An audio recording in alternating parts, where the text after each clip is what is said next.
wanted to do this quick video to speak about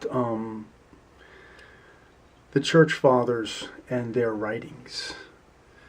I'd like to point out that there was a group of people called the Pseudo-Isidores who were forging the documents of the Church Fathers. So these people were inserting things, and it would be very hard to find out where they inserted these things. And this is the problem when we're dealing with quoting a church father verbatim, almost like we're quoting, the Bible. We have to take into consideration that there were people like the Pseudo-Isidores. There were people who had Ebionite tendencies, legalistic tendencies. There were people from Gnostic cults that were trying to write things.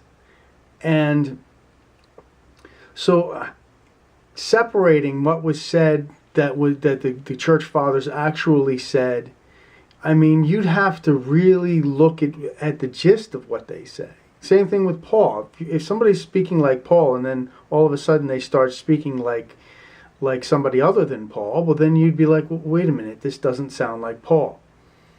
So this is the problem. I've heard it said, only believe half of what you hear, which is basically, you should be able to try to check out everything you believe, but you're going to find out that in history, there are some things that you may read that might not have actually been there, and there's no way for you to be able to trace whether it was there or not. Does that nullify this whole idea for our search for truth? No. Because when we look at the preponderance of things, we can come up with a picture. But to say that, well, I'm going to quote Clement, and I'm going to quote it as if Clement actually said it, and just accept that Clement actually said it, when I know that there was a major effort to change what the Church Fathers said, to put their political and doctrinal point of view forward. So separating all this becomes very difficult. But I did want to say that if anybody comes up and says, well, I disagree with you on the basis that Clement said this, or Polycarp said that, I'd have to say that, well, we're not sure exactly that everything that is written about the Church Fathers wasn't tampered with. So getting down to the nature of what was meant, or what God meant in the scriptures by using the church fathers, jumping to conclusions can be really easy. So that's why I say read everything and step back from it and ask yourself, what theology is this coming from?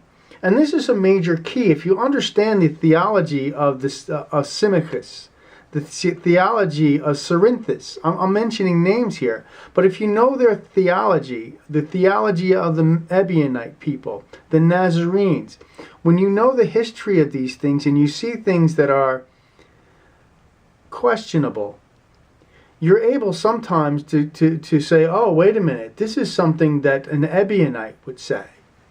Or this is somebody who what a Nazarene would say. Or this is something that Symmachus would say, or Cerinthus would say. Then, when things look like they're obscured or added somewhere, you take a little bit more critical eye of what you see. Thank you.